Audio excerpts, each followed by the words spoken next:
Hello guys, मैं हूं कुणाल अहलावत और मैं स्वागत करता हूं आपके अपने यूट्यूब चैनल एजुकेशन पॉइंट में। तो जैसे कि आप सभी को पता है, हमारी एक जीएस की सीरीज़ चल रही है।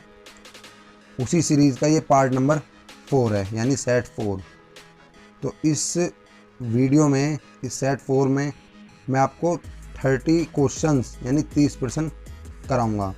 यदि आपने इन 30 प्रश्नों में से 25 प्रश्नों के भी सही जवाब दे दिए तो आप किसी भी एग्ज़ाम को क्रैक कर सकते हो। इतनी क्षमता आप खुद रखते हो, ठीक है।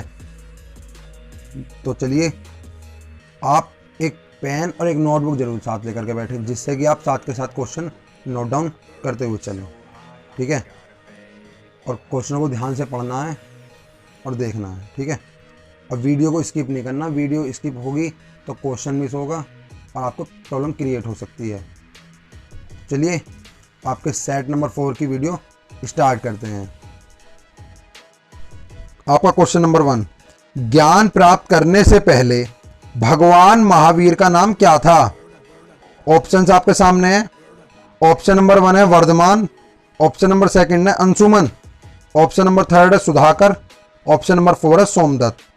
बताइए, इन चारों ऑप्शन में से कौन सा ऑप्शन करेक्ट है? सही आंसर का जवाब दीजिए।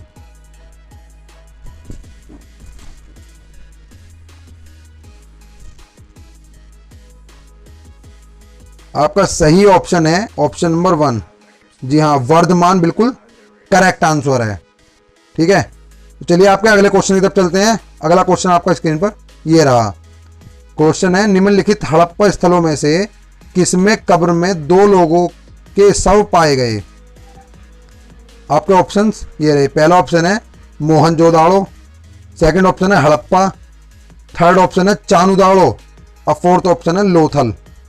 तो बताइए, इन चारों ऑप्शन में से कौन सा ऑप्शन करेक्ट है? बताइए।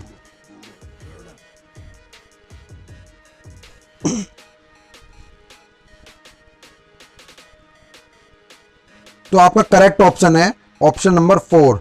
जी हाँ, लोथल। लोथल बिल्कुल सही आंसर है। लोथल बिल्कुल करेक्ट आंसर है। चलिए, आपके अगले क्वेश्चन की तरफ चलते हैं। अगला क्वेश्चन आपका ये रहा। क्वेश्चन है, मौर्य शासन में कृषि के लिए अधीक्षक के रूप में किन्हें जाना जाता था? ऑप्शन आपके सामने है। ऑप्शन नंबर 1 है शुल्काध्यक्ष, ऑप्शन नंबर 2 है लोहाध्यक्ष, ऑप्शन नंबर 3 है सीताध्यक्ष, ऑप्शन नंबर 4 है पोतवा अध्यक्ष। बताइए, इन चारों ऑप्शंस में से कौन सा ऑप्शन करेक्ट है? बताइए आंसर।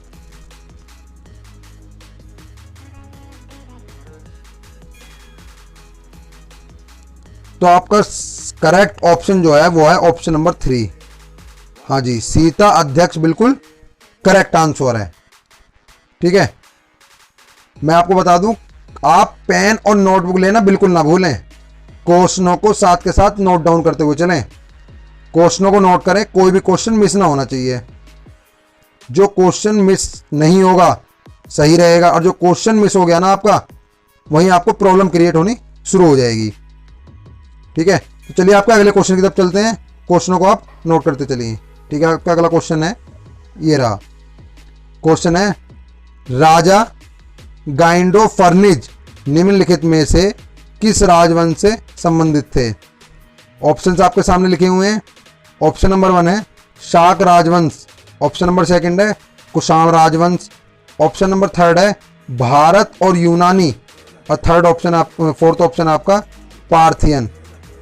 बताइए, इन चारों ऑप्शन में से कौन सा ऑप्शन करेक्ट है? सही आंसर का जवाब दीजिए।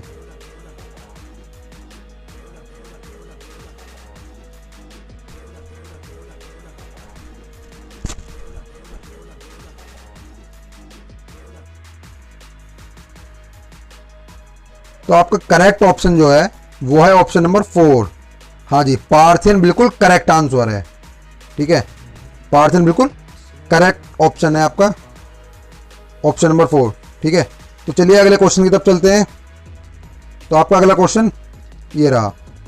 क्वेश्चन है, किस बौद्ध भिक्षु ने बौद्ध धर्म स्वीकार करने के लिए इंडो यूनानी शासक मिनांडर की मदद की। ऑप्शंस आपके सामने लिखे हुए हैं।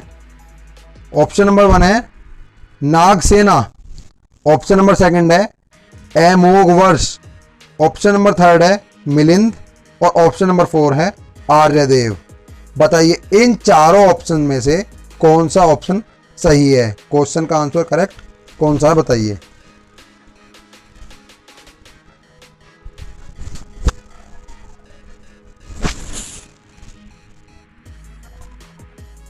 बताइए कौन सा करेक्ट ऑप्शन है। ऑप्शन में दोबारा रिपीट करता हूं। ऑप्शन नंबर 1 है नागसेना, ऑप्शन नंबर 2 है अमोघवर्ष, ऑप्शन नंबर 3 है मिलिंद और ऑप्शन नंबर 4 है आर्यदेव। बताइए। तो आपका जो बिल्कुल करेक्ट आंसर है ऑप्शन नंबर 1 बिल्कुल सही आंसर है। हाँ जी, नागसेना बिल्कुल करेक्ट आंसर है। ठीक है, ऑप्शन नंबर 1 नागसेना। चलिए आपके अगले क्वेश्चन की तरफ चलते हैं। अगला क्वेश्चन है आपका, कौन सा जीव त्वचा से सांस लेता है? बताइए। ऑप्शंस आपके सामने लिखे हुए हैं, 4 ऑप्शन है। ऑप्शन नंबर 1 है सांप, ऑप्शन नंबर 2 है केंचुआ, ऑप्शन नंबर 3 है बंदर, ऑप्शन नंबर 4 है मनुष्य। हाँ जी, बताइए कौन सा वो जीव है इन चारों में से जो त्वचा से सांस लेता है? बताइए आंसर।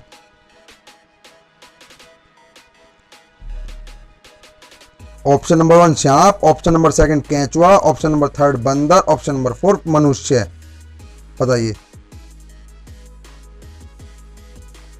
तो आपका जो बिल्कुल करेक्ट ऑप्शन है ऑप्शन नंबर 2 केंचुआ। हाँ जी, केंचुआ त्वचा से सांस लेता है। ठीक है, नोट करते हुए चलें क्वेश्चनों को। ठीक है, चलिए आपके अगले क्वेश्चन की तरफ चलते हैं। अगला क्वेश्चन आपकी स्क्रीन पर ये रहा। क्वेश्चन है, केन बेतवा लिंक नहर किस राष्ट्रीय उद्यान से गुजरती है? ऑप्शंस आपकी स्क्रीन पर हैं। तो आपका क्वेश्चन नंबर 1 है बंधवगढ़ राष्ट्रीय उद्यान, ऑप्शन नंबर 2 है कान्हा राष्ट्रीय उद्यान, ऑप्शन नंबर 3 है पन्ना राष्ट्रीय उद्यान और ऑप्शन नंबर 4 है पेंच राष्ट्रीय उद्यान। बताइए इन चारों में से कौन सा ऑप्शन सही है? कौन सा वो राष्ट्रीय उद्यान है जिससे गुजरती है? बताइए, बताइए आंसर।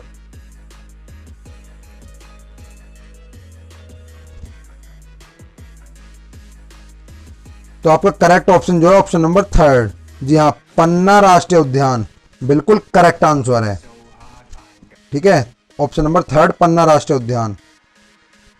चलिए आपके अगले क्वेश्चन की तरफ चलते हैं। अगला क्वेश्चन आपकी स्क्रीन पर ये रहा। क्वेश्चन है, उड़ीसा में लौह अयस्क क्या कहां स्थित है? ऑप्शंस आपकी स्क्रीन पर हैं। ऑप्शन नंबर 1 है आपका मयूरभंज जिला, ऑप्शन नंबर 2 आपका केंदुझर जिला, ऑप्शन नंबर 3 है 1 और 2 दोनों। मतलब आपका जो ऑप्शन नंबर 1 ऑप्शन नंबर 2 है, यदि ये दोनों जिले हैं तो आप ऑप्शन नंबर 3 पर टिक करें। ठीक है, और अगला ऑप्शन आपका 4th ऑप्शन है कोरापुट जिला। बताइए इन चारों ऑप्शंस में से कौन सा ऑप्शन सही है? बताइए, करेक्ट ऑप्शन बताइए।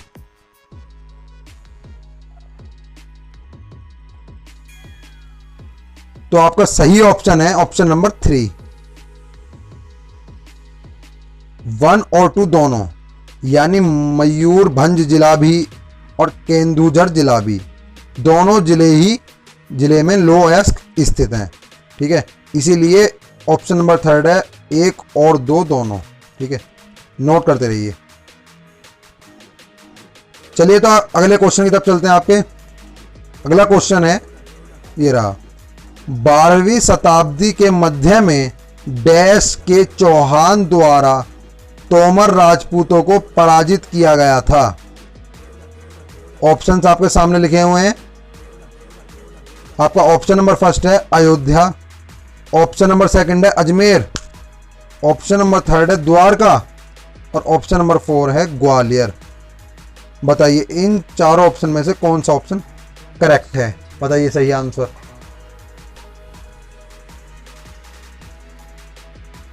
बताइए आंसर। तो आपका सही आंसर है, सही ऑप्शन है आपका सेकंड अजमेर। हाँ जी, अजमेर बिल्कुल करेक्ट आंसर है। ठीक है, ऑप्शन नंबर सेकंड अजमेर। तो चलिए आपके अगले क्वेश्चन की तरफ चलते हैं। अगला क्वेश्चन आपकी स्क्रीन पर ये रहा। क्वेश्चन है डेयरी आर्थिक गतिविधि के किस क्षेत्र में आती है? ऑप्शंस आपकी स्क्रीन पर हैं। ऑप्शन नंबर फर्स्ट है तृतीयक क्षेत्र, ऑप्शन नंबर सेकंड है प्राथमिक क्षेत्र, ऑप्शन नंबर थर्ड है माध्यमिक क्षेत्र और ऑप्शन नंबर फोर है चतुर्भुज क्षेत्र। बताइए कौन सा ऑप्शन करेक्ट है? फर्स्ट तृतीयक क्षेत्र, सेकंड प्राथमिक क्षेत्र, थर्ड माध्यमिक क्षेत्र, फोर्थ चतुर्भुज क्षेत्र। बताइए इन चारों ऑप्शन में से कौन सा ऑप्शन करेक्ट है? कौन सा वो क्षेत्र बताइए।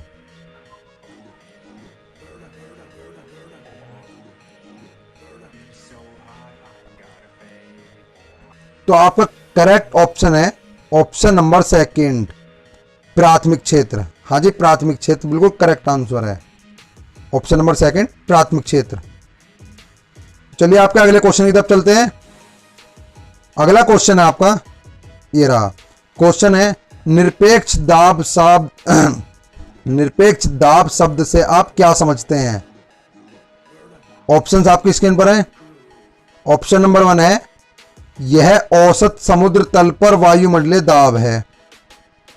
ऑप्शन नंबर सेकंड है यह किलोग्राम प्रति सेंटीमीटर स्क्वायर में व्यक्त वायुमंडलीय दाब है। ऑप्शन नंबर थर्ड है यह वायुमंडलीय और गेज दाबों के बीजगणितीय योग का बराबर दाब है।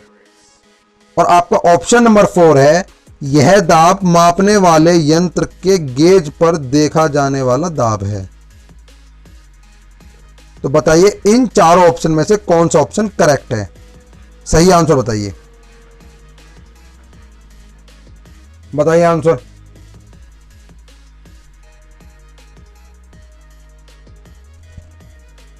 आपका करेक्ट आंसर है ऑप्शन नंबर थ्री।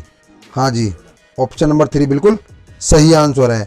यह वायुमंडलीय और गेज दाबों के बीजगणितीय योग का बराबर दाब है। ये बिल्कुल करेक्ट आंसर है ऑप्शन नंबर थ्री। ठीक है, तो चलिए आपके अगले क्वेश्चन की तरफ चलते हैं। तो आपका अगला क्वेश्चन ये रहा। क्वेश्चन है तेलंगाना को एक नए राज्य के रूप में बनाने के लिए किस समिति को नियुक्त किया गया था? ऑप्शंस आपके सामने हैं। ऑप्शन नंबर वन है चिदम्बरम समिति, ऑप्शन नंबर सेकंड है श्री कृष्ण समिति, ऑप्शन नंबर थर्ड है दुगल समिति और ऑप्शन नंबर फोर्थ है उपर्युक्त में से कोई भी नहीं। ये जो ऑप्शन नंबर फोर है उपर्युक्त में से कोई भी नहीं, इसका मतलब है यदि इन तीन में से जो आपको शुरू के तीन ऑप्शन दिए गए हैं इनमें से कोई सा भी नहीं है तो आप ऑप्शन नंबर फोर को चूज करें। यदि इनमें से कोई सा भी आंसर नहीं है, ऑप्शन नंबर फोर का ये मतलब है। तो बताइए इन चार ऑप्शन में से कौन सा ऑप्शन करेक्ट है? बताइए सही आंसर।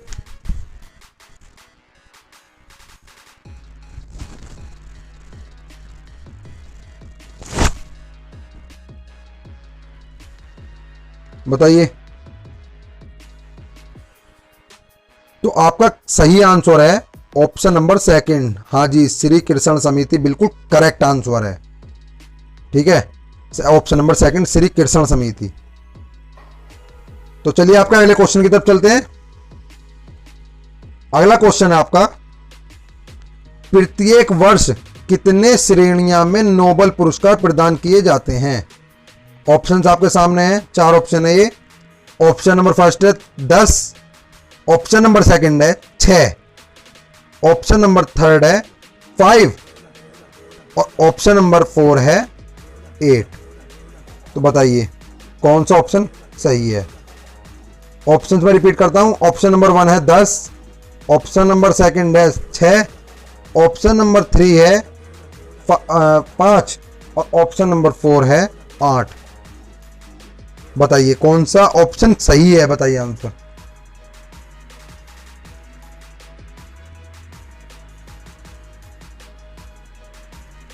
बताइए करेक्ट आंसर। तो आपका बिल्कुल सही आंसर है ऑप्शन नंबर सेकंड। हाँ जी, 6 बिल्कुल सही आंसर है। हर वर्ष में 6 श्रेणियां में नोबेल पुरस्कार प्रदान किया जाता है। ठीक है, तो चलिए आपके अगले क्वेश्चन की तरफ चलते हैं। इसका ऑप्शन तो सेकंड है ही, 6 आंसर बिल्कुल सही है। चलिए अगले क्वेश्चन की तरफ चलते हैं। अगला क्वेश्चन है आपका ये रहा। क्वेश्चन है, इनमें से किसे भारत का नेपोलियन के रूप में जाना जाता है, जाना जाता था। ऑप्शन आपकी स्क्रीन पर है। पहला ऑप्शन है Chandragupta Maurya, option number second है चंद्रगुप्त द्वितीय, ऑप्शन नंबर थर्ड है समुद्रगुप्त, और ऑप्शन नंबर 4 है हर्षवर्धन।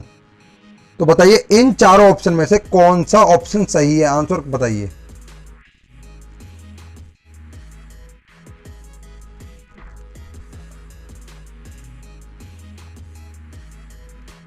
तो आपका करेक्ट आंसर है ऑप्शन नंबर 3। हाँ जी, समुद्रगुप्त बिल्कुल सही आंसर है। ऑप्शन नंबर 3 समुद्रगुप्त बिल्कुल करेक्ट आंसर है। तो चलिए अगले क्वेश्चन की तरफ चलते हैं। पहला क्वेश्चन ये रहा। क्वेश्चन है, महाबलीपुरम में रथ मंदिरों का निर्माण किस पल्लव शासक के शासनकाल में हुआ था। 4 ऑप्शन है आपकी आंखों के सामने है सभी। तो ऑप्शन नंबर 1 है आपका महेंद्र वर्मन प्रथम, ऑप्शन नंबर सेकंड है नरसिंह वर्मन प्रथम, ऑप्शन नंबर थर्ड है परमेश वर्मन प्रथम, और ऑप्शन नंबर 4 है नंदी वर्मन प्रथम। बताइए इन चारों ऑप्शन में से कौन सा ऑप्शन सही है, करेक्ट आंसर बताइए।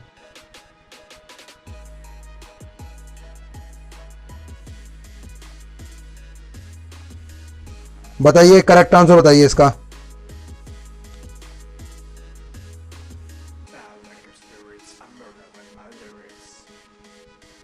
तो इसका सही आंसर है ऑप्शन नंबर सेकंड। हाँ जी, ऑप्शन नंबर सेकंड बिल्कुल करेक्ट आंसर है, नरसिंह वर्मन प्रथम बिल्कुल सही आंसर है। ठीक है, आप नोट करते हुए जरूर चलें क्वेश्चनों को।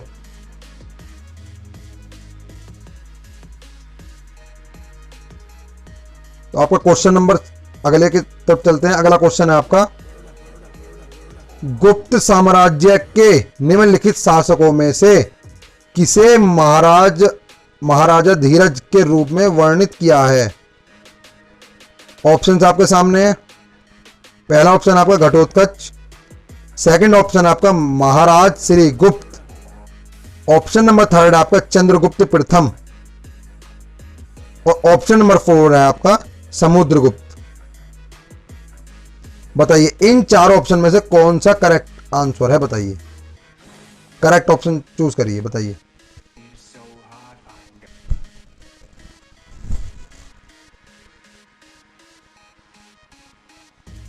ऑप्शन दोबारा रिपीट करता हूं मैं। ऑप्शन नंबर 1 है घटोत्कच, ऑप्शन नंबर सेकंड है महाराज श्री गुप्त, ऑप्शन नंबर थर्ड है चंद्रगुप्त प्रथम, और ऑप्शन नंबर 4 है समुद्रगुप्त। बताइए आंसर।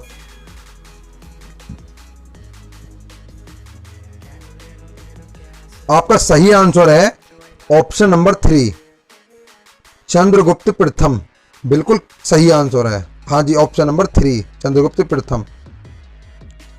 ठीक है, चलते हैं आपके अगले क्वेश्चन की तरफ। अगला क्वेश्चन आपका ये रहा। क्वेश्चन है, हेलिओडोरस स्तंभ निम्नलिखित स्थानों में से कहां पर स्थित है। ऑप्शन आपके सामने है। ऑप्शन नंबर 1 है वल्लभी, ऑप्शन नंबर सेकंड है विदिशा, ऑप्शन नंबर थर्ड है कौशाम्बी, और ऑप्शन नंबर 4 है वैशाली। तो बताइए इन चारों ऑप्शंस में से कौन सा ऑप्शन सही है, करेक्ट ऑप्शन बताइए।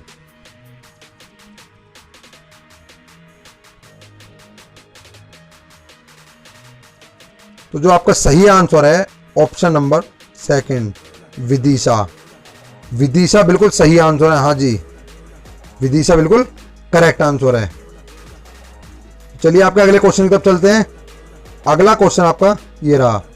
क्वेश्चन है, निम्नलिखित शहरों में से कौन सा कुषाण साम्राज्य की राजधानी नहीं था।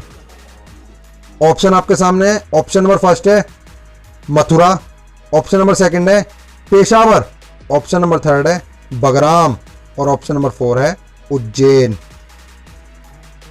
बताइए इन चारों ऑप्शन में से कौन सा करेक्ट ऑप्शन है, उसका आंसर दीजिए।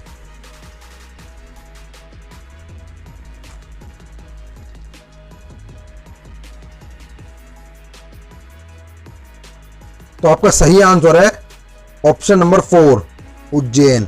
हाँ जी, उज्जैन बिल्कुल सही आंसर है, करेक्ट ऑप्शन है आपका 4 उज्जैन। तो चलिए आपके अगले क्वेश्चन की तरफ चलते हैं।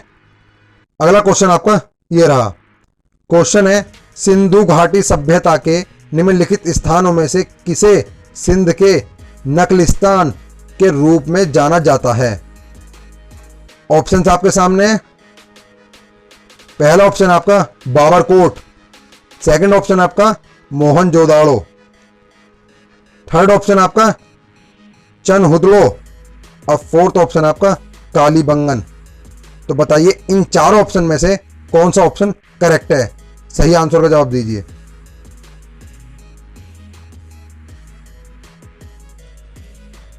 बताइए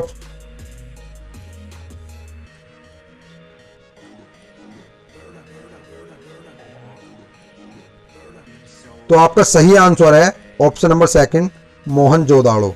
हाँ जी, ऑप्शन नंबर 2 मोहनजोदाड़ो बिल्कुल करेक्ट आंसर है। ठीक है, तो चलिए आपके अगले क्वेश्चन की तरफ चलते हैं।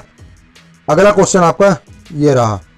क्वेश्चन है सिंधु घाटी सभ्यता का निम्न में से कौन सा स्थल भारत में नहीं है। ऑप्शन चारों आपके सामने है। ऑप्शन से आप ऑप्शन नंबर 1 है आपका हड़प्पा, ऑप्शन नंबर 2 आपका लोथल और ऑप्शन नंबर 3 आपका बनावाली और ऑप्शन नंबर 4 है आपका धोलावीरा। बताइए इन चारों ऑप्शन में से कौन सा करेक्ट ऑप्शन है, बताइए। मैं ऑप्शन दोबारा रिपीट कर देता हूं। ऑप्शन नंबर 1 है हड़प्पा, ऑप्शन नंबर 2 है लोथल, ऑप्शन नंबर 3 है बनावाली और ऑप्शन नंबर 4 है धोलावीरा। बताइए इन चारों ऑप्शन में से करेक्ट आंसर बताइए।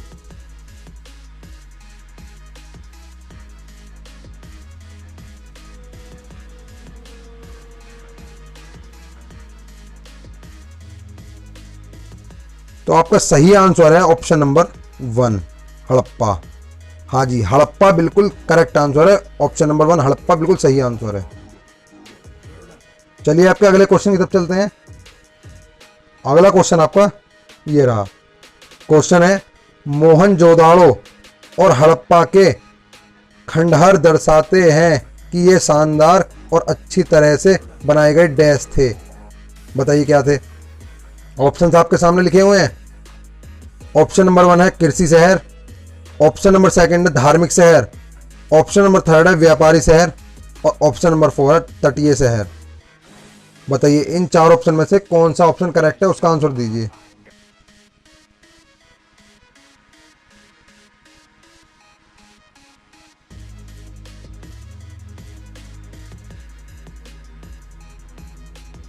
तो आपका सही आंसर है ऑप्शन नंबर 3 व्यापारी शहर। हाँ जी, व्यापारी शहर बिल्कुल करेक्ट आंसर है। ठीक है, तो चलिए आपके अगले क्वेश्चन की तरफ चलते हैं। अगला क्वेश्चन आपका ये रहा। क्वेश्चन है प्रसिद्ध संत वल्लभाचार्य निम्नलिखित में से किस शाखा से जुड़े थे। ऑप्शन चारों आपके सामने लिखे हुए हैं। आपका ऑप्शन नंबर 1 है ज्ञानाश्री, ऑप्शन नंबर 2 है कृष्णाश्री, ऑप्शन नंबर 3 है प्रेमाश्री और ऑप्शन नंबर 4 है इनमें से कोई नहीं। ऑप्शन नंबर 4 इनमें से कोई नहीं का मतलब है कि इनमें से 4 ऑप्शन में से या ऊपर 3 जो है इनमें से कोई सा भी नहीं है। तो आप ऑप्शन नंबर 4 को लगा सकते हैं। ठीक है, तो बताइए इन 4 ऑप्शन में से कौन सा करेक्ट आंसर है। बताइए ऑप्शन, कौन सा ऑप्शन करेक्ट है।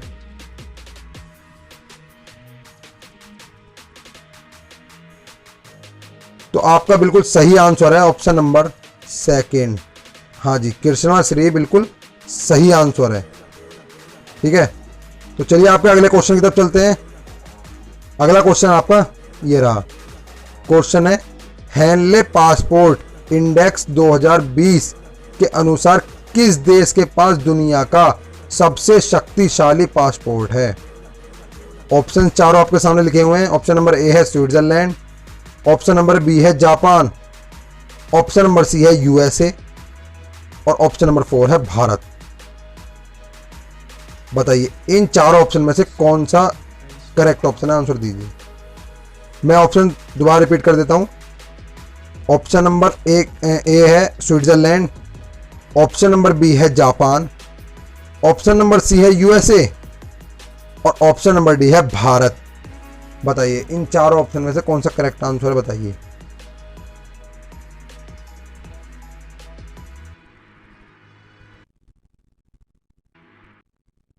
तो आपका जो बिल्कुल सही आंसर है वो है ऑप्शन नंबर बी। हाँ जी, बी जापान। जापान बिल्कुल सही आंसर है, ऑप्शन नंबर बी। तो चलिए आपके अगले क्वेश्चन की तरफ चलते हैं। अगला क्वेश्चन आपका ये रहा।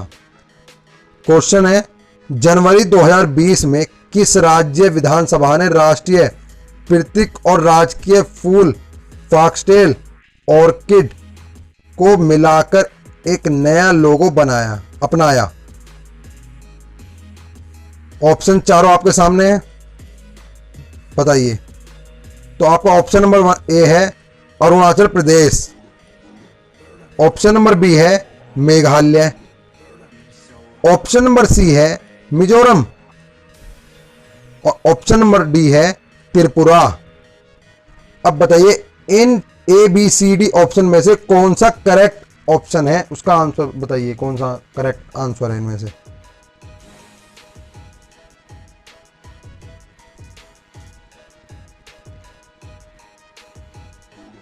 तो आपका बिल्कुल सही आंसर है ऑप्शन नंबर ए। हाँ जी, ए बिल्कुल करेक्ट आंसर है, अरुणाचल प्रदेश। अरुणाचल प्रदेश ऑप्शन नंबर ए। तो चलिए आपके अगले क्वेश्चन की तरफ चलते हैं। अगला क्वेश्चन आपका ये रहा।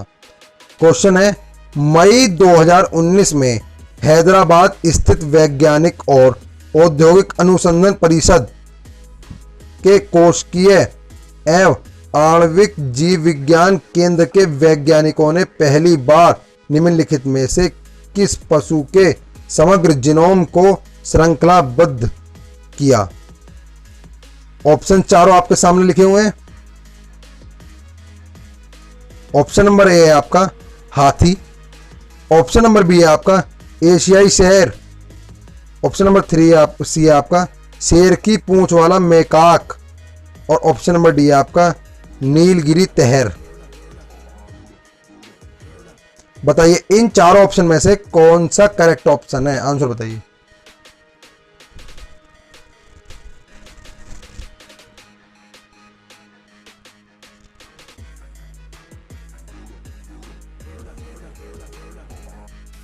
आपका जो सही आंसर है वो है ऑप्शन नंबर बी, एशियाई शेर।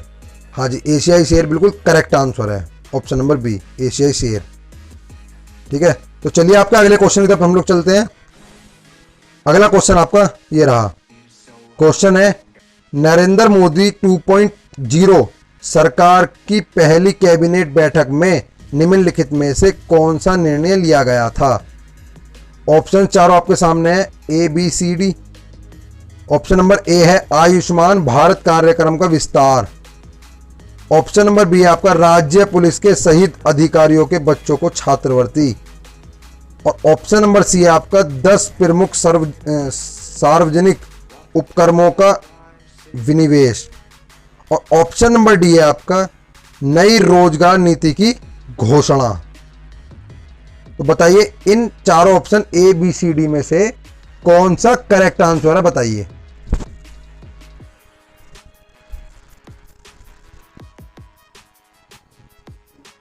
बताइए करेक्ट आंसर।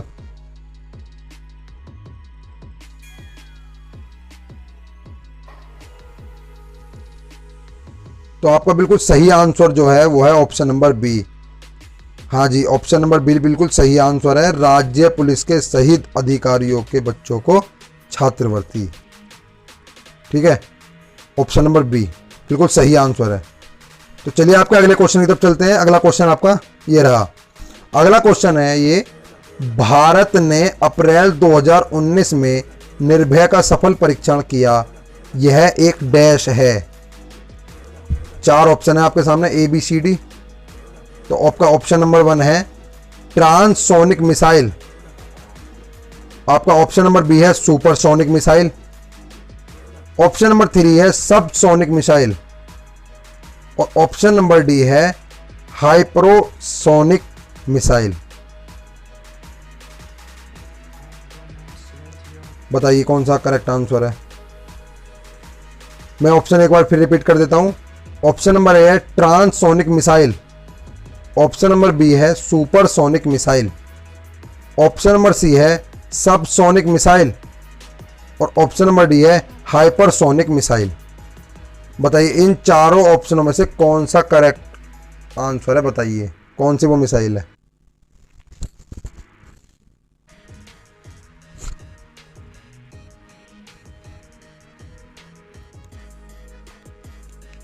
तो आपका बिल्कुल सही आंसर है ऑप्शन नंबर सी।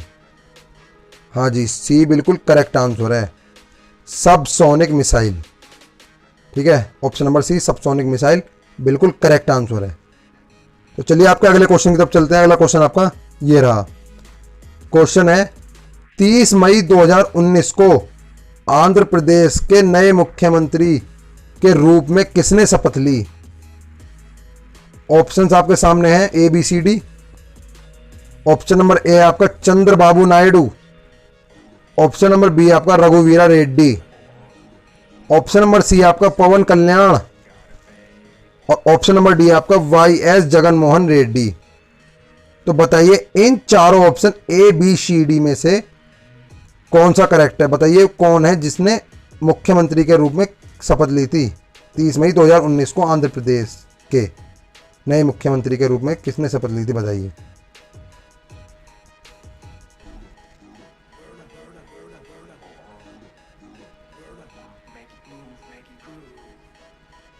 तो आपका सही आंसर जो है वो है ऑप्शन नंबर डी। हाँ जी, डी बिल्कुल करेक्ट आंसर है, Y S Jaganmohan Reddy. Y S Jaganmohan Reddy ने शपथ ली थी 30 मई 2019 को आंध्र प्रदेश के नए मुख्यमंत्री वाई एस जगनमोहन रेड्डी ने शपथ ली थी। ठीक है, तो चलिए आपके अगले क्वेश्चन की तरफ चलते हैं। इसका ऑप्शन नंबर डी सही है ही, बिल्कुल करेक्ट आंसर है। तो चलिए आपके अगले क्वेश्चन की तरफ चलते हैं। अगला क्वेश्चन आपका ये रहा। क्वेश्चन है निम्न में से कौन सी बीमारी थायमीन की कमी के कारण होती है। 4 ऑप्शन आपके सामने लिखे हुए हैं ए बी सी डी। बताइए कौन सा ऑप्शन बिल्कुल करेक्ट है। मैं आपको ऑप्शन बताता हूं। ऑप्शन नंबर ए है बेरी। ऑप्शन नंबर बी है स्कर्वी। ऑप्शन नंबर सी है जिंजीवाइटिस। और ऑप्शन नंबर डी है कोई नहीं। इस कोई नहीं का मतलब है इनमें से कोई भी ऑप्शन नहीं है। तो आप ऑप्शन नंबर डी कोई नहीं को क्लिक कर सकते हैं। तो बताइए इसका आंसर।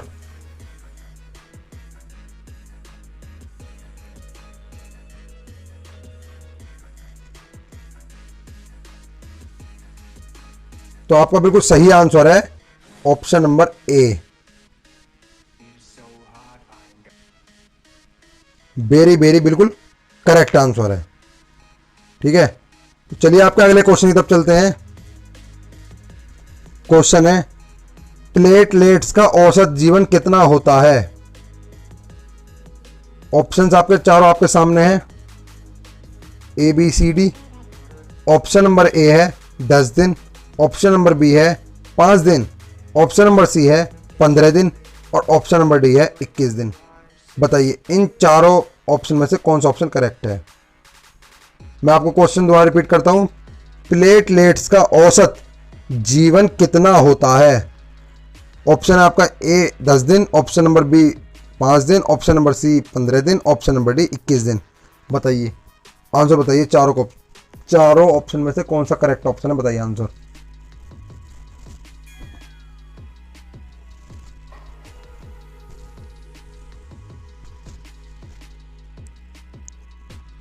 तो आपका जो ऑप्शन नंबर ए बिल्कुल करेक्ट है, बिल्कुल सही आंसर है ऑप्शन नंबर ए। हाँ जी, 10 दिन। 10 दिन तक औसत जीवन होता है प्लेटलेट्स का।